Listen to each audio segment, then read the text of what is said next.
صاحب پہلے بھی بہت سے موضوعات پر ہم نے بات کر چکے ہیں اب تک، اور تمام ہی ایسے موضوعات تھے جن پہ بات کرنے کی ضرورت بظاہر ہمیں محسوس نہیں ہوتی، لیکن جب ہم نے بات کی تو ہمیں ایسا لگا کہ اس پر تو شاید بات کرنا سب سے زیادہ ضروری تھا۔ یہی تو وہ چیزیں ہیں جو ہمیں تقویٰ والی زندگی گزارنے کے راستے میں ایک رکاوٹ بن جاتی ہیں۔ ہم تمام تر نیکیاں کرنے کی بھی کوشش کرتے ہیں، اپنی طرف سے صالح اعمال بھی کرتے ہیں، لیکن نہ ہماری دعائیں قبول ہوتی ہیں، نہ دل کو وہ چین اور قرار نصیب ہوتا ہے۔ تو اب تک ہم اپنے آپ کو بھی ڈائگنوز کریں تو اس نتیجے پہ پہنچے ہیں کہ بہت سارے معاملات ایسے ہیں جس میں ہم اللہ رب العزت کے بتائے ہوئے طریقے کے مطابق زندگی نہیں گزارتے۔ عشق کیا ہوتا ہے اور یہ پاک زندگی گزارنے کے لیے کس طرح سے نقصان دہ؟ کسی نے کہا کہتے ہیں جس کو عشق خلل ہے دماغ کا۔ جب ہم چھوٹے تھے تو یہ بات بہت بری لگتی تھی، جب بڑے ہوئے سمجھ آئی تو واقعتاً یہ خلل ہے، عقل کا خلل ہے، جذبوں کا خلل ہے۔ ہر بندہ محبت کرنا اور محبت کیا جانا پسند کرتا ہے، تو پھر یہ خلل کیسے؟ خلل اس اعتبار سے ہے کہ محبت کے پاک راستوں پر کوئی پابندی نہیں ہے۔ ٹھیک ہے، کیا ہم ایسا پانی پینا چاہیں گے جس میں زہر کی آمیزش ہو؟ میں زہر کی بات نہیں کرتی، گندگی کی جس میں گندگی کی آمیزش ہو۔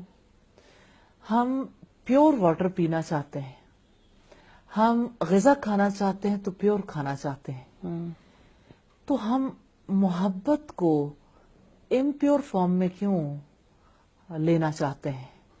یعنی ایک ایسی صورت جس کی وجہ سے نقصان ہے۔ اور خاص طور پر جب ہم عشق کا لفظ بولتے ہیں تو یہ فریفتہ ہونے کی انتہائی حالت ہے جس میں انسان اپنی عقل سے کام نہیں لے پاتا، جس کی وجہ سے اس کے دل سے اللہ تعالیٰ کی یاد اٹھ جاتی ہے، جس کی وجہ سے رسول اللہ کی محبت بہت پیچھے چلی جاتی ہے، جس کی وجہ سے انسان اپنے دین کو بھی قربان کر بیٹھتا ہے۔ کیونکہ جس کے بارے میں عشق کا بھوت بندے کے سر پہ سوار ہوتا ہے، انسان کو بات تو صرف اسی کی سمجھ آتی ہے۔ اس میں کوئی شک نہیں۔ آپ نے یقیناً وہ واقعہ پڑھا ہوگا یا سنا ہوگا کہ مصر میں وہ ایک ینگ لڑکا جو مسجد میں اذان دیتا تھا، ایک بار مینار سے اترتے ہوئے اس کی نظر ساتھ والے گھر میں کھڑی ایک لڑکی پہ پڑ گئی جو کہ کرسچن تھی۔ وہ سیدھا اترتے ہوئے اسی گھر کے اندر چلا گیا اور اس سے نکاح کرنے کی خواہش کا اظہار کیا، تو اس لڑکی نے کہا کہ میں تمہارے ساتھ نکاح نہیں کر سکتی کیونکہ میں کرسچن ہوں اور تم مسلمان ہو۔ جب تک اگر کوئی مجھ سے نکاح کرنا چاہتا تو اس کو میرا دین اختیار کرنا ہوگا۔ سوچیں، اذان دینے والا ینگ لڑکا اس بات کے لیے ریڈی ہو گیا کہ میں کرسچینٹی اختیار کر لوں۔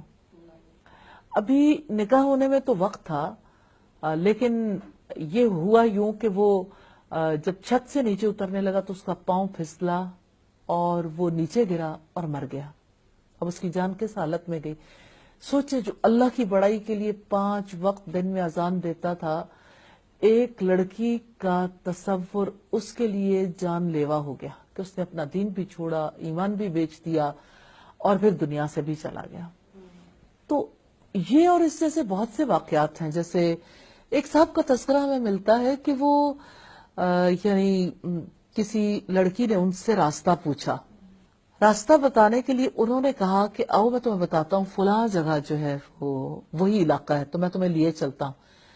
جب وہ لڑکی کو لے کے کسی جگہ کے اندر انٹر ہوئے تو لڑکی نے محسوس کیا کہ یہ تو کوئی گھر ہے اور کوئی اور جگہ ہے اور یہ مقصد ناپاک ہے۔ تو لڑکی نے سوچا ٹھنڈے دل سے کہ میں بھاگوں گی تو بھاگ نہیں پاؤں گی، تو کیا راستہ اختیار کروں؟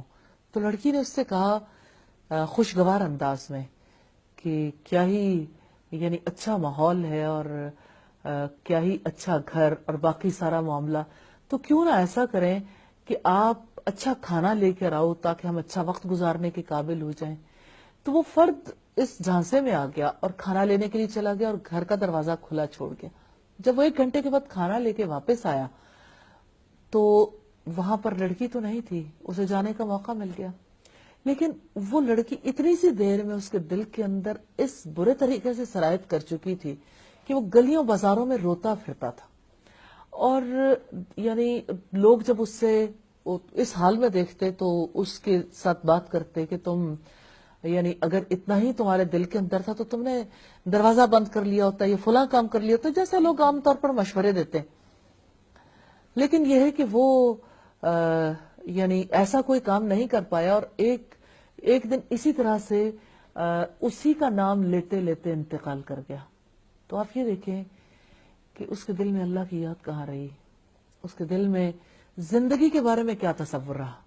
یعنی آپ اگر دیکھیں تو اس کی وجہ سے پوری لائف کس طرح سے متاثر ہوتی ہے. نہ اس کی روح پاک رہے، نہ اس کا قلب پاک رہے، نہ اس کی عقل درست رہے، اس کا جسم کس طرح سے درست کام کر سکتا ہے. جسم بھی بیمار ہو جاتا ہے جب روح بیمار ہوتی ہے.